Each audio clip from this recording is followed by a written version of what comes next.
Entonces se vino corriendito de la clínica diagnóstica para acá, para Televid.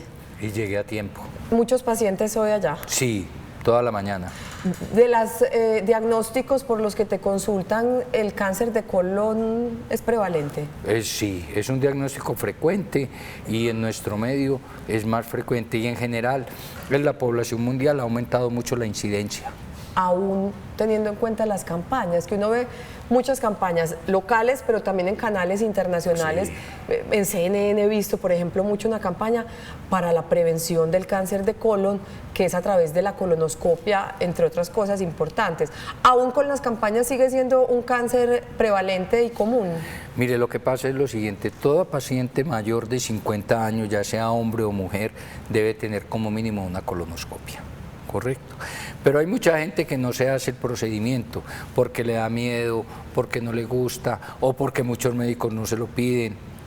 Entonces, no, las campañas sí se hacen, pero no todas las personas las acogen. Y a veces en nuestro sistema de salud, el médico que trabaja en estos sistemas, como son las EPS, no genera ese procedimiento que es un procedimiento de tamizaje, o sea, de estudio. Entonces muchas veces el paciente la pide y no le hacen el procedimiento o nunca le hacen la educación en salud de decirle usted tiene que hacerse una colonoscopia, entonces nunca se la hace y por eso nunca consulta. Ahorita vamos a ahondar bastante en quiénes deben exigir, porque es un derecho que le mande nuestro sistema de salud, claro, la colonoscopia. Él es el doctor Federico Peláez, él es médico gastroenterólogo, especialista en la salud de por estos lados. En vías digestivas. En vías digestivas. Vamos a hablar del cáncer de colon. Este sí que debe enfatizarse ese tema en la prevención. Totalmente. Hay una palabra que se llama pólipos, sí, que es como lo que se busca con la colonoscopia. Sí, lo que pasa es que hay un hallazgo que se puede presentar que son como pequeñas verrugas. Un pólipo es una verruga. El 85% o casi el 90% de los pólipos son de tipo inflamatorio, pero hay un 10% que no son inflamatorios. Y ese 10% pueden degenerar a largo plazo en una lesión maligna. Ajá. Por eso es tan importante cuando se hace una colonoscopia y se encuentra un pólipo hacer polipectomía, o sea, sacar el pólipo. Para analizarlo. Pues para analizarlo y para evitar que ese pólipo a largo plazo se pueda degenerar en un cáncer. Ese 10% de pólipos que no son que no son inflamatorios. Si están ahí, necesariamente se van a convertir en cáncer. Ese 10%. Sí, pues hombre, yo te digo la verdad, existe una alta incidencia, entonces, más del 50%. Ajá. Entonces, no podemos esperar a ver al que le va a dar o no lo que le va a dar, sino el pólipo que haya, se saca. Porque independiente de que el pólipo no se malignice, puede tener una complicación a largo plazo que puede ser el sangrado. Entonces, mejor dicho, pólipo que encontremos en el colon, así sea hiperplásico, o sea que sea inflamatorio de otro tipo, que es adenomatoso, que son las dos variedades más comunes, se sacan, siempre. Perfecto. Vamos a poner unas imágenes de una vez, si le parece, Doc. Claro que sí. De nuestro sistema digestivo, de las vías digestivas, vías de las que este doctor es especialista y de sus libros nos mandó estas imágenes. Ah, bueno, entonces, como para que nos ubiquemos. Eso, entonces lo primero que les quiero mostrar es que el colon o es lo que nosotros denominamos intestino grueso, que está conformado por el recto sigmoide, colon descendente, colon transverso y colon ascendente. Aquí tenemos el apéndice y ya continuaríamos con el intestino delgado. Entonces, ¿qué miramos en una colonoscopia? Miramos todo esto, recto sigmoide, colon descendente, colon transverso, colon ascendente, hasta acá, válvula ileocecal, ¿correcto? Perfecto. Entonces, esto es lo que nos permite revisar con una colonoscopia. El examen rey para revisar el colon es una colonoscopia. Entramos y revisamos todo el colon. ¿Cómo ¿correcto? entran? Adelantándonos un poquito. Bueno, entonces, ¿esto es vía laparoscópica? No, vía endoscópica. Vía endoscópica. ¿Nos podemos regresar o no? Sí. Bueno, listo, perfecto. Entonces, previa preparación, porque el intestino tiene que quedar tan limpio como la palma de la mano. Vacío. Previa sedación, nosotros entramos con un aparato que es, háganse de cuenta, como una manguerita flexible. Con cámara. Sí, que tiene una cámara acá, pero que nos alumbra hacia allá. Antes era bajo visión directa, ahora no, es con una cámara que nos proyecta una imagen a un televisor, o pues a un aparato de eso. Entonces entramos y vamos revisando el colon, ya les voy a mostrar imágenes de colonoscopia, entonces revisamos esto. Lógicamente a veces hay contraindicaciones para hacer una colonoscopia, como es la edad, que haya una insuficiencia respiratoria, entonces tenemos otros exámenes que, no siendo el ideal, nos pueden evaluar el colon, como es una colonoscopia en 3 dimensiones. Bueno, entonces al entrar, estas son las imágenes. Esto es un pólipo. Este pólipo, mire que es como una verruguita que nos puede dar en cualquier parte del organismo. Este es un pólipo inflamatorio, es un pólipo mínimo que con la misma pinza de biopsia lo sacamos. Este pólipo, pues por la experiencia que uno ya tiene, es un pólipo inflamatorio. ¿Qué pudo haber sido producido por? Pues hombre, hay muchas cosas, pero generalmente es una susceptibilidad individual.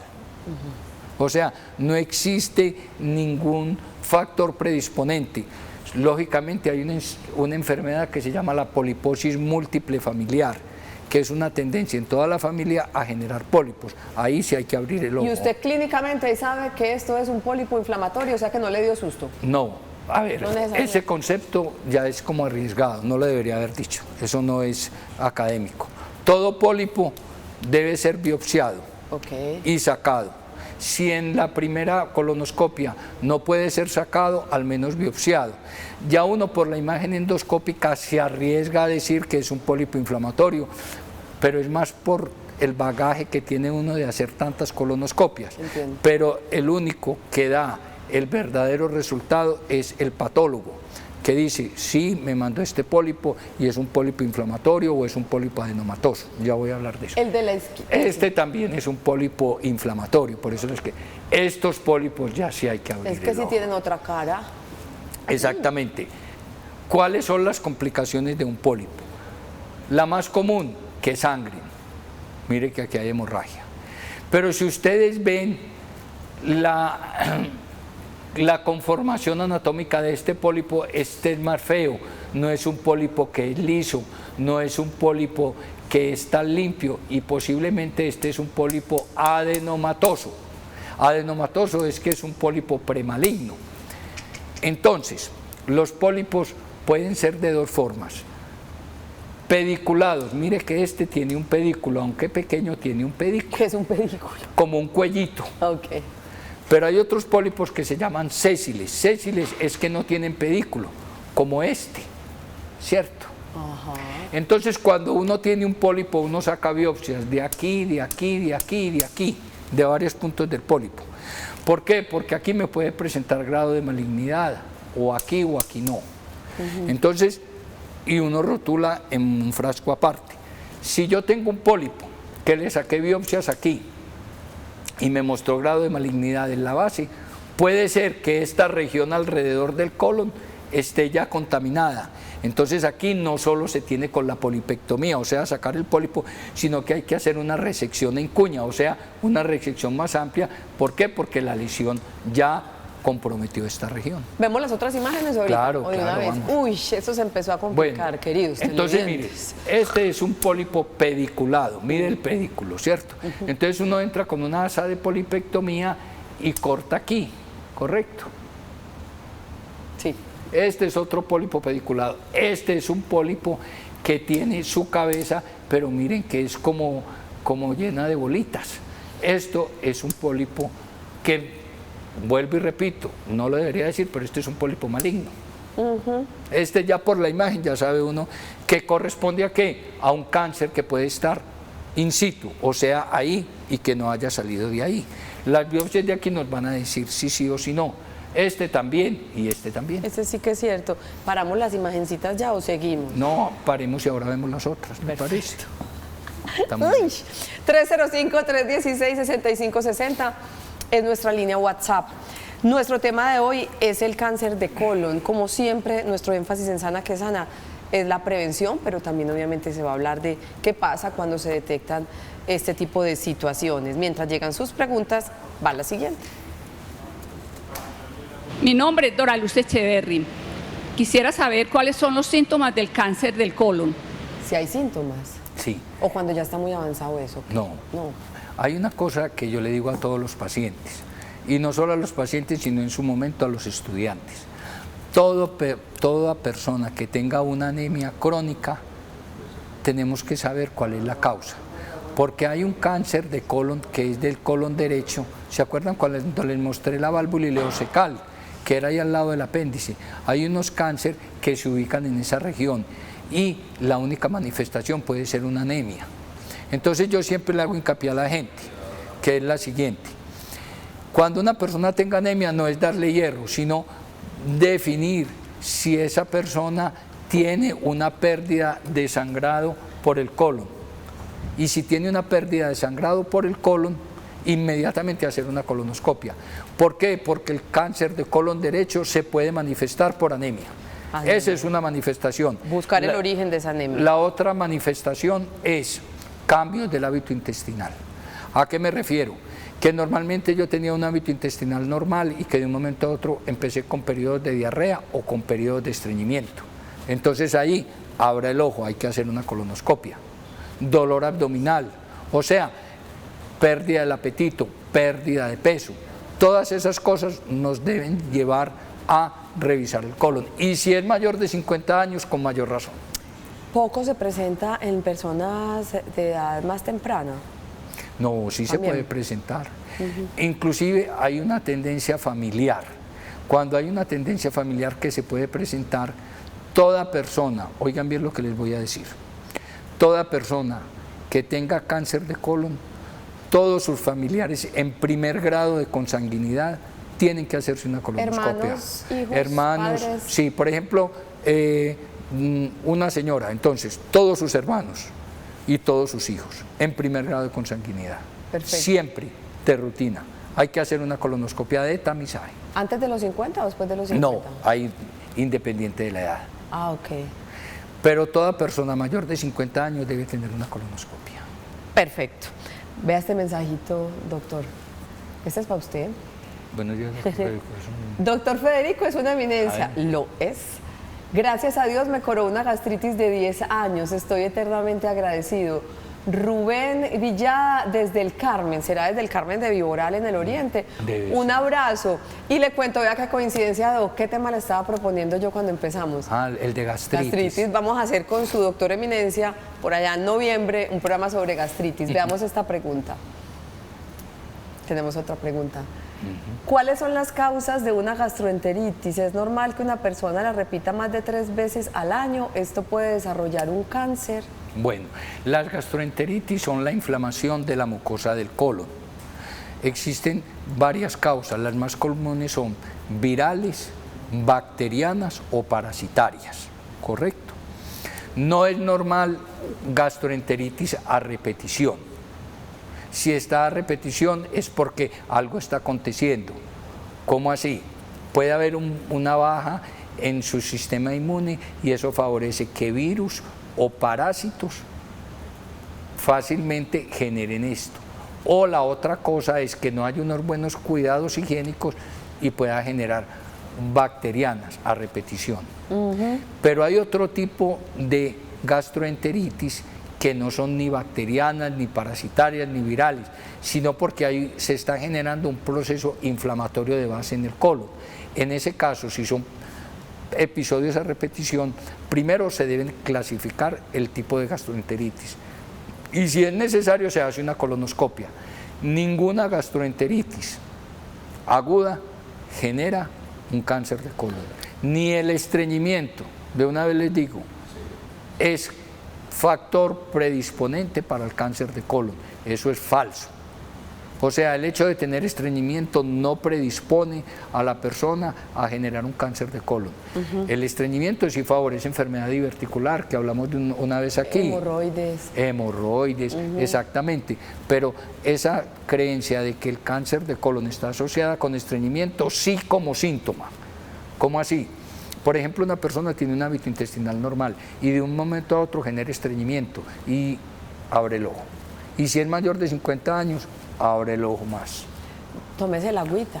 Permiso. Se me va a quedar sin voz el invitado. Tranquilo. Doc, hay una señal a la cual la gente le tiene mucho temor y es cuando la materia fecal tiene sangre. Sí, señor. Abra el ojo, como dice usted. Sí, existen dos tipos de sangrado. El sangrado que es evidente que es la persona al defecar. Hombre, esa es otra cosa que les quiero decir. No es decirle, ir donde el médico y que el médico le diga, no, eso posiblemente son unos hemorroides, no. Todo sangrado hay que ver cuál es la causa. O sea, nos tenemos que dar una seguridad no del 100%, sino del 1000%. Hacer como mínimo una rectosimoidoscopia o en su defecto una colonoscopia y definir si la causa del sangrado son unos hemorroides o es un pólipo o es un divertículo. Pero ¿cuántos pacientes no los están tratando por un sangrado rectal que son unos hemorroides y lo que tiene es un pólipo o un cáncer de la ampolla rectal? ¿Rectosimoidos qué? Rectosimoidoscopia. La rectosimoidoscopia es un examen que nos mira los primeros 35 centímetros del recto. O sea, es una colonoscopia cortica. O sea, es como lo previo a una colonoscopia. Sí, pero a veces depende, porque si el sangrado en materia fecal es oculto, o sea, hay otra forma de nosotros definir si hay un sangrado. Muchas veces se puede ver macroscópicamente, o sea, en los ojos, o sea, sí, mi materia fecal es con sangre, pero muchas veces le llega al consultorio un paciente a uno que tiene una sangre oculta en materia fecal positiva y ahí no se ve a los ojos. Otra recomendación, existen dos tipos de forma de hacer ese examen.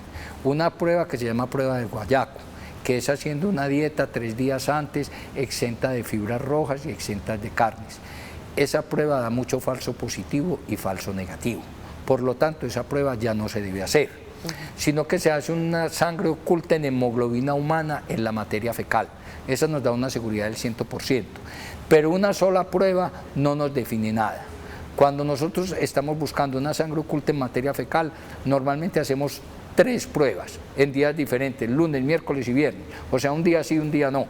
Y eso sí nos da una seguridad. De acuerdo, si son relación 2 a 1 se va para colonoscopia, si es uno solo se observa al paciente. Perfecto, era esta pregunta, Doc. ¿Qué puede hacer uno si cada vez que va al médico le mandan purgante y cambio de dieta? Y uno pide la colonoscopia y él dice que no es necesario un examen tan invasivo. Mi mamá tiene 72 años. Entonces me imagino que estaba hablando de ella, entonces se le bajó la presión al tomar el líquido para la preparación del examen y tuvieron que hospitalizarla y no se pudo hacer el examen. ¿Qué le recomendamos? Entonces, miren, a veces la colonoscopia es un examen invasivo que puede tener complicaciones. No hay que temer las complicaciones, pero siempre todo procedimiento debe tener una justificación, porque todo procedimiento invasivo puede tener complicaciones, entonces siempre debe haber una justificación. A ella trataron de hacerle ese examen, tiene 72 años, no toleró, pero tenemos otras opciones, como es una colonoscopia virtual, que ya se puede hacer en 3 dimensiones, o puede ser un TAC abdominal contrastado, pero la colonoscopia virtual nos puede mostrar, y si la colonoscopia virtual nos muestra que hay una lesión, entonces ya sí definitivamente tenemos que bregar a hacerle la colonoscopia y sacar las biopsias. O sea, tenemos otras opciones.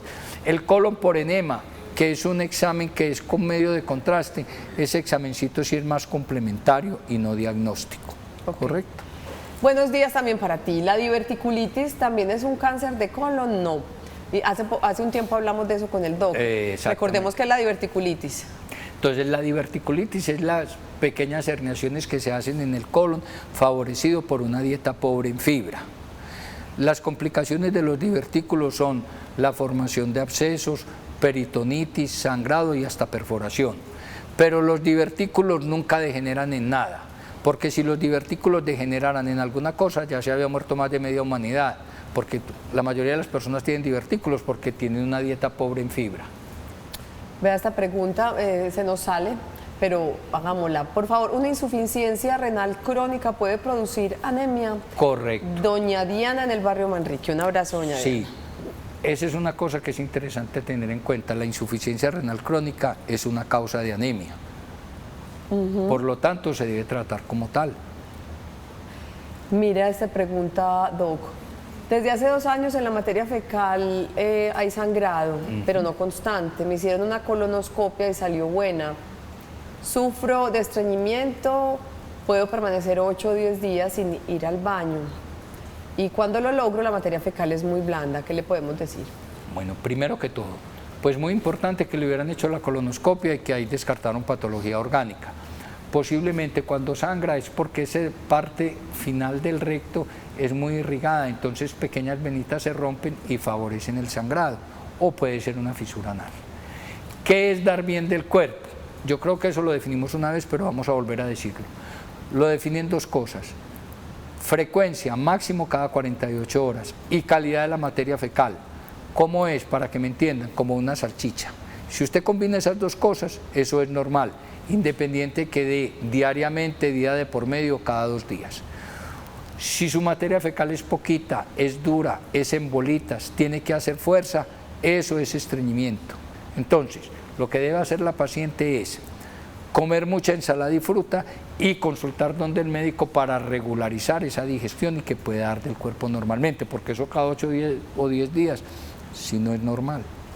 Nos escribe don Abelardo Suárez, qué rico que estés con Sana que Sana. Nos cuenta, me ordenaron una dígale usted, Rectosimoidoscopia. pero mi coloproctólogo la cambió por colonoscopia por ser más completa y el procedimiento es el mismo. Esto por sangrado anal. Primero y después detectó una fisura anal y luego cambió el diagnóstico por fístula. Sí. ¿La colonoscopia qué me podría detectar? Bueno, primero que todo, lógicamente, como dijimos, la rectosimoidoscopia mira los 35 primeros centímetros del colon. La colonoscopia nos revisa todo el colon. Independiente de que la causa posiblemente sea una fisura anal o sea un hemorroide, el médico quiso tener una colonoscopia para mirar todo el colon y no llevarse sorpresas. Las fisuras anales, tanto como los hemorroides, siendo una fisura anal aguda, puede favorecer sangrado. ¿Qué es la presencia de una fístula? La presencia de una fístula es como un camino que se hace en el recto, que va normalmente del recto a la pared externa de la región al lado del recto, o sea, del ano. Una fístula es como un camino. Esos caminos se pueden presentar secundario a abscesos perirrectales o pueden ser la manifestación de una cosa que se llama enfermedad inflamatoria intestinal. ¿Qué se hace con las fístulas? Las fístulas se tratan, la mayoría de ellas, como la materia fecal sale por la fístula. A ver, para que me entiendan, digamos que este es el recto, esta es la parte del recto. Entonces, en vez de la materia fecal salir por el recto, sale por un lado. Por un lado, entonces, como eso es materia fecal, eso está contaminado. Entonces uno trata la infección y con eso un porcentaje alto cierra la fístula. Si la fístula no cierra, entonces hay que hacer una cosa que se llama fistulectomía, que es una cirugía para cerrar la fístula. Perfecto. Nuestro tema de hoy es el cáncer de colon y ya nos lo dijo claramente el doctor Federico Peláez. El estreñimiento no está relacionado con el cáncer de colon. No es un factor predisponente. Pero sí podemos tener un colon saludable con normas básicas de nutrición. Por eso hoy tenemos nuestra sección Sana Nutrición.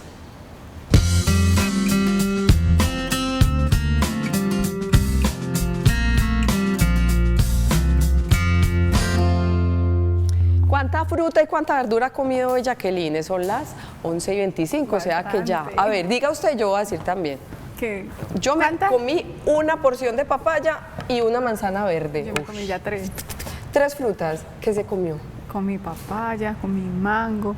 Después hicimos con Sandra un pocotón de batidos. Delicioso. Por ejemplo, papaya y mango dicen que es muy bueno, tiene muchísima fibra. Ajá.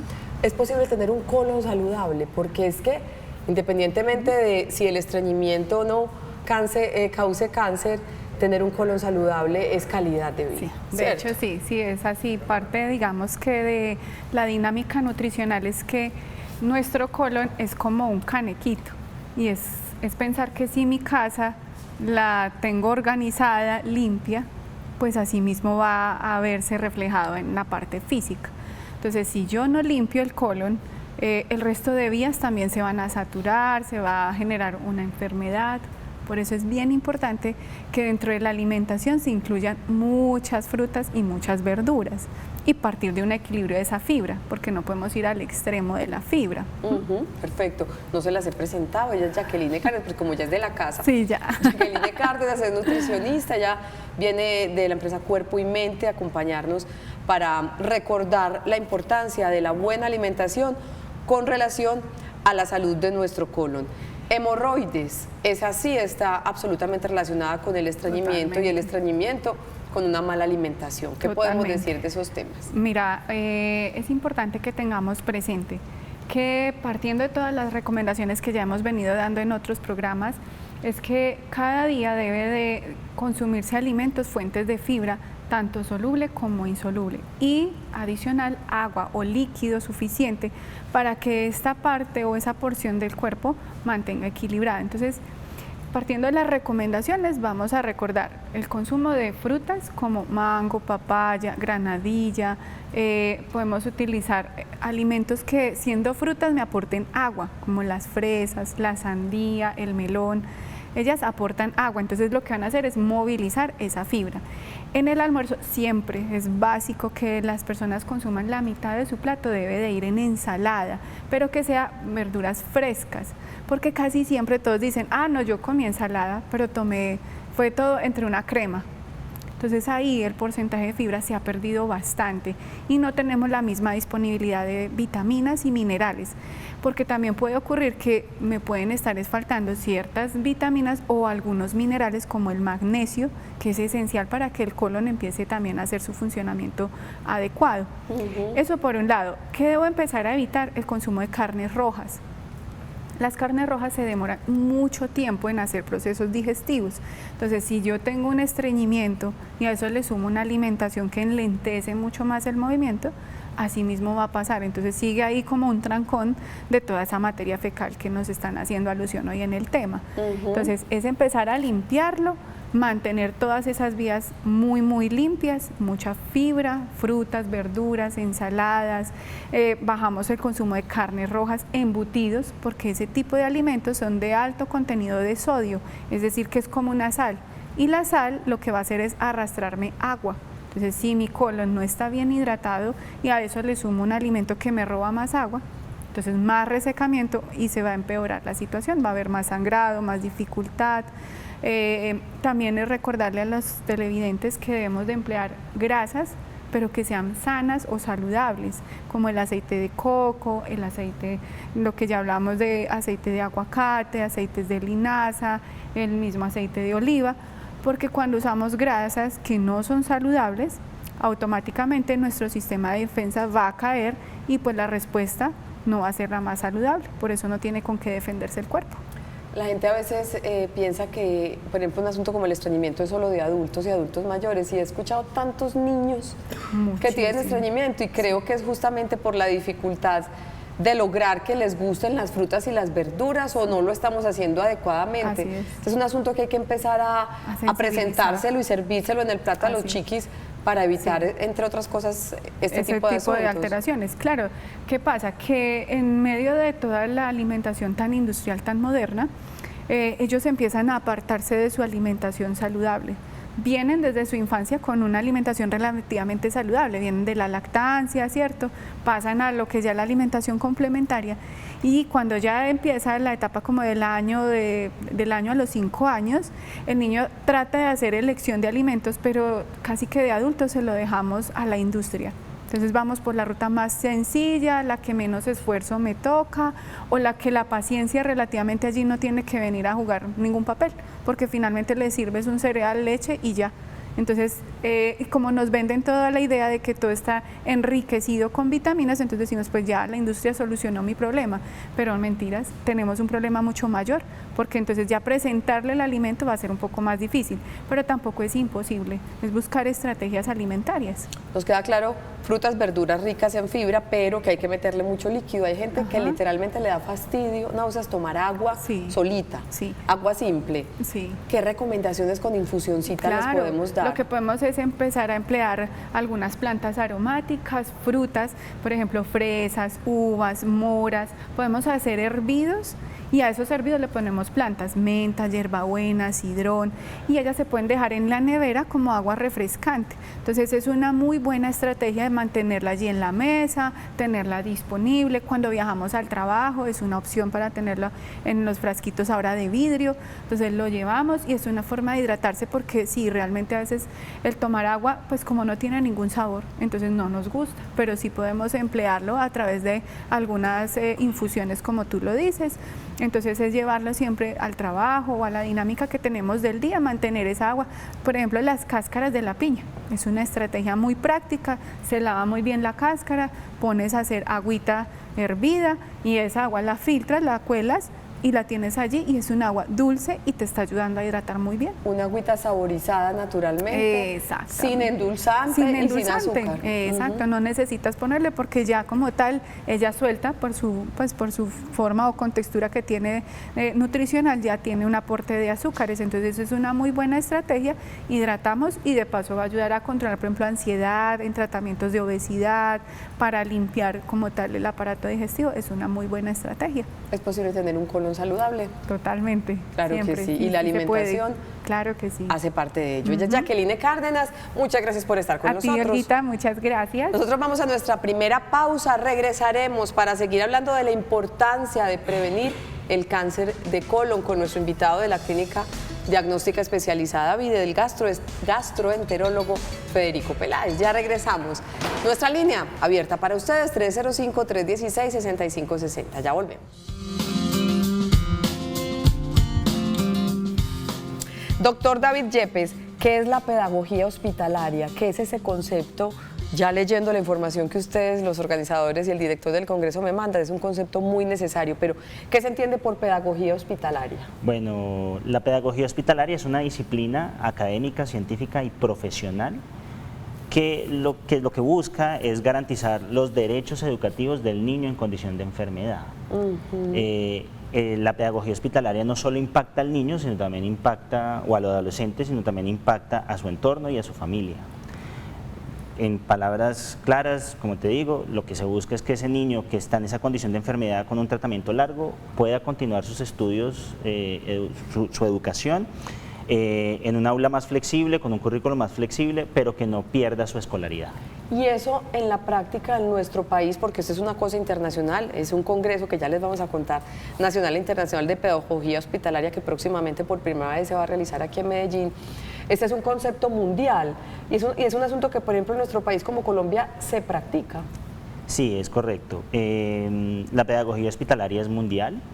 En Europa hay muchas aulas hospitalarias ya consolidadas. Latinoamérica cuenta con más de 1000 aulas establecidas en sus hospitales. Colombia, caso Bogotá, Barranquilla, Cali, Bucaramanga, Medellín, cuentan con aulas hospitalarias, no en la cantidad que de pronto esperamos, pero sí todas estas regiones cuentan con aulas hospitalarias y cada una de estas aulas cuentan con un docente hospitalario que atiende los niños que asisten a esta aula. Perfecto. Se los presento. Él es David Yepes, el director justamente del Congreso Nacional e Internacional de Pedagogía Hospitalaria, que ¿en qué fecha se va a realizar aquí? Este congreso se va a realizar el 12 y 13 de noviembre en Parque Explora. Es la primera vez que tendremos el congreso en Medellín. Y lo que busca este congreso es generar un espacio de formación clave para el docente hospitalario. Tal vez es el único espacio académico importante en Colombia en donde los docentes hospitalarios pueden acceder a expertos internacionales que vienen trabajando en la materia desde hace más de 20 años. Este es el único espacio, el único congreso de estas características que se da en Colombia y es uno de los más importantes en Latinoamérica. Tal vez muy cercano al congreso que se da en Chile, que también congrega muchas personas. El de Colombia, el CPH-COL, es uno de los más importantes en la región. ¿Está dirigido entonces a esta población? Sí, está dirigido a población de docencia en general, el docente hospitalario que ya está en el aula, estudiantes que estén trabajando la temática o que estén desarrollando tesis alrededor de la pedagogía hospitalaria y personal de salud. Deben inscribirse, o sea, ¿eso tiene algún costo? Y les vamos a dar unos correos para que obtengan información. ¿Cómo es eso? Sí, toda la información de inscripción está público en la página web cphcol.co. Ahí encuentran toda la información de inscripciones. También pueden inscribirnos al correo dirección.comunicaciones@cphcol.co. Ahí también les responderemos todas las inquietudes al respecto. También tenemos un número en WhatsApp que creo que también en este momento está saliendo publicado. Ahí está toda la información de inscripciones, los expertos invitados, los talleres que vamos a estar desarrollando durante los días del evento, las entidades participantes. Contamos con el apoyo de varias entidades académicas y del sector acá en Medellín, Universidad de Antioquia, Universidad de San Buenaventura, Universidad Católica del Norte. Ellos digamos que están participando como entidades que apoyan. Ahí en la página web pueden encontrar todo esto. Pues a David Yepes, director del Congreso Nacional e Internacional de Pedagogía Hospitalaria, muchas gracias por estar aquí y que sea todo un éxito, porque es que son muchos los niños y los jóvenes que tienen diagnósticos demoraditos. Yo pienso un niño con leucemia, un niño con cáncer, solo pensemos en niños con cáncer, sí, abundan, o sea, porque es una cifra que no es tan ínfima como uno cree, y no pueden dejar de vivir y no pueden dejar de aprender, y para eso es la pedagogía hospitalaria. Así es. Entre otras cosas. Muchas gracias, David. Muchas gracias, que estés muy bien. Nosotros continuamos en Sana que Sana, hoy hablando de la prevención del cáncer de colon y retomando este importante tema, la siguiente información. Síntomas del cáncer de colon, como bien lo decía el doctor Federico Peláez: sangre en la materia fecal, molestia abdominal recurrente, sangrado rectal, cambios en la consistencia de la materia fecal, sensación de que el intestino no se evacúa completamente. Vamos a recordar la fórmula, que yo creo que es de lo más importante. A partir de los 50 años y cada cuánto tenemos que hacernos la colonoscopia, y qué casos particulares deberían hacerse la colonoscopia antes de los 50 años, doctor Federico. Muy bien. Perdón, toda persona... Ay, no puede ser. No, tranquila. Caducó la voz. No, toda persona mayor de 50 años debe hacerse una colonoscopia. O sea, toda persona, independiente de que tenga síntomas o no tenga síntomas de tamizaje, debe hacerse una colonoscopia. Cuando a una persona mayor de 50 años se le hace una colonoscopia y se encuentran pólipos, entonces se hace la polipectomía, se estudian los pólipos y de acuerdo al criterio histológico, o sea, el resultado de patología, definimos si hay que hacerle una colonoscopia al año, a los 6 meses o cuándo hay que hacérsela. Independiente de la edad, cualquier persona que tenga los síntomas que tú acabaste de mostrar ahí, debe hacerse una colonoscopia, independiente de la edad. Y toda persona con historia familiar en primer grado de consanguinidad debe hacerse una colonoscopia independiente de la edad. Ahí cubrimos todo. Perfecto. Con relación de los cánceres que más se hablan, Doc, es mujer mama y hombre próstata. ¿Qué prevalencia, cómo comparamos las cifras del cáncer de colon con relación a esos dos que son como los que más nombramos? Mire, y el cáncer de estómago en el hombre. De estómago. Realmente los estudios apenas se están haciendo, o sea, la incidencia real de cáncer de colon no la podemos definir ahí, pero sí puede estar entre las 3 o 4 primeras causas. Pero un porcentaje todavía no lo tenemos, o sea, faltan estudios, pero ya se están haciendo. Todo pólipo que se coge a tiempo, o sea, diagnosticado a tiempo, el resultado es exitoso. Sí, claro. Lógicamente hay pólipos que, mire, los pólipos se dividen en inflamatorios y adenomatosos. El pólipo inflamatorio es el pólipo que no tiene ningún problema. El pólipo adenomatoso es el que ya tiene cierto grado de degeneración. Esa degeneración se puede dar en 8 a 10 años después de un pólipo nacer en el colon. Imagínate. Claro que medicina no es una ciencia exacta, pero eso es más o menos lo que han mostrado los estudios. Entonces ahí cuando sacamos las biopsias definimos si hay displasia. ¿Qué es displasia? La displasia es el grado de degeneración celular. Las displasias se dividen en leves, moderadas y severas. Cuando la displasia es leve, nos podemos quedar tranquilos y hacer el control más o menos al año. Si la displasia es moderada, cada 6 meses. Y si la displasia es severa, tenemos un cáncer ahí, in situ. Entonces ahí no solo se tiene que hacer la polipectomía, o sea, sacar el pólipo, sino hacer una resección en cuña para que quedemos más tranquilos, o sea, haya más seguridad. Por eso la importancia, cuando yo les mostré ahora los pólipos, cómo deben ser biopsiados, la cabeza, el cuello y la base. Porque si yo tengo una displasia de bajo grado en la cabeza, pero tengo una displasia severa en la base del pólipo, es un cáncer. Ay, Dios santo. Hay muchas preguntas para usted, doctor Federico. Veamos. ¿Una hemorroides puede llevar a un cáncer de colon desde el barrio del Estadio Juan Pablo? En absoluto. Es una entidad totalmente diferente y no degenera en nada. Perfecto. Son muy molestas, eso sí, pero también tienen solución. Tengo 52 años. Tengo que hacer mucha fuerza para entrar al baño. Cuando lo logro, sangro. Tengo hemorroides. Me duele y voy al baño 2 o 3 veces al día, pero con mucho dolor. Esos hemorroides, ¿cierto? Pues hombre, sí, pero ya tiene 52 años de edad. Independiente de que sean unos hemorroides, debemos hacer una colonoscopia. Perfecto. Esperemos y ya que definir cómo lo vamos a tratar. Porque a partir de los 50 años, damas y caballeros, a no ser que haya otro factor que haga que el médico le envíe uno la colonoscopia antes, todos nos debemos hacer colonoscopia. Vamos con otro mensajito antes de irnos para promos.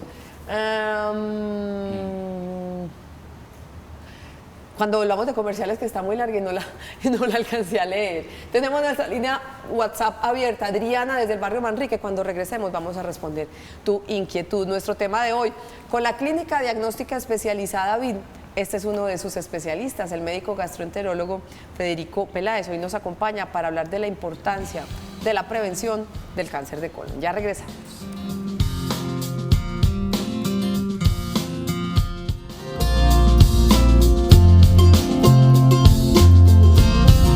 Vamos a aprovechar el tiempo para responder un par de preguntas más.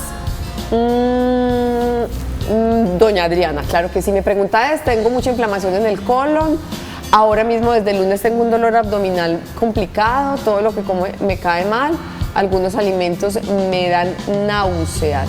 Siempre he sufrido de esto, tengo 55 años y tengo herencia de cáncer en mi familia. ¿Qué le podemos decir, Adriana? Bueno, doctor? le decimos que hay un mal funcionamiento del colon, primero que todo.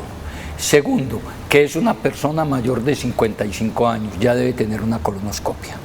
Y basados en esa colonoscopia y en sus síntomas, hay que hacer un tratamiento muy específico. Perfecto. Que es regularizar su intestino, ver si hay un sobrecrecimiento bacteriano, entonces hacer una terapia de manejar flora intestinal. Hay mucha cosa para hacer. Hay solución. Sí, Mucha claro. cosa, como usted dice, para hacer. Buenos días. Cuando a un joven le extirpan a los 9 años un pólipo juvenil, ¿es probable que en la vida adulta presente problemas de colon? Sí, y es muy importante esa pregunta. Y acuérdense que yo les dije ahora que había una enfermedad que se llamaba poliposis múltiple familiar. Ojo con eso, ese muchacho debe tener colonoscopia de control. Perfecto, supremamente importante. ¿A esta edad ya lo debe tener la colonoscopia? Ya la debe tener. ¿Y con frecuencia, cada año o algo así? Dependiendo. Por ejemplo, si encontramos una colonoscopia normal después de sacar un pólipo, entonces podemos hacer una colonoscopia a los 2 o 3 años. Y después, si no, a los 5 años, y después a los 7 años, y después ya no hacerla. Perfecto. Él es el doctor Federico Peláez, él es médico gastroenterólogo, nos lo prestó de un rato la Clínica Diagnóstica Especializada VID. Conclusión, mi doc, colonoscopia, Sí, entre otras cosas. Yo creo que las conclusiones más importantes son lo que tú mostraste ahora, estar atento a los signos de alarma, que ya los dijiste tú, sangrado, cambios del hábito intestinal, dolor abdominal. Eso independiente de la edad. Segundo, toda persona mayor de 50 años debe tener una colonoscopia. Y ya de acuerdo al resultado de la colonoscopia, definir si se necesitan posteriores colonoscopias, que es cuando encontramos o no encontramos pólipos. Si hay un familiar en primer grado de consanguinidad con cáncer de colon, independiente de la edad, debe tener una colonoscopia. Todos en primer grado de consanguinidad. Ahí está la fórmula. Doc, apunte. Agüita caliente con jengibre, limón, un poquito de naranja y miel. Bendito, apunte que yo también sé recetar. Claro que sí. Deje y verá. Doctor Federico, gracias por estar con nosotros. A ustedes muy queridos por la invitación y espero vernos pronto con una mejor voz. Para hablar de gastritis. Correcto. Bien calladito el fin de semana, eso hice yo. Me cuesta mucho trabajo, pero toca. Nosotros vamos a nuestra despedida. Terminamos esta semana saludable en Sana que Sana. Que descansen mucho este fin de semana. Nos vemos el próximo martes a las 11 de la mañana. Ojo, los deportistas, y no solo deportistas, sino que hacen algún tipo de actividad física. Vamos a hablar con un nutriólogo y con una nutricionista sobre cómo debe ser la alimentación antes, durante y después de la actividad física. Acompáñenos el próximo martes a las 11 de la mañana en el programa saludable del canal Televid. Sana que Sana, chao.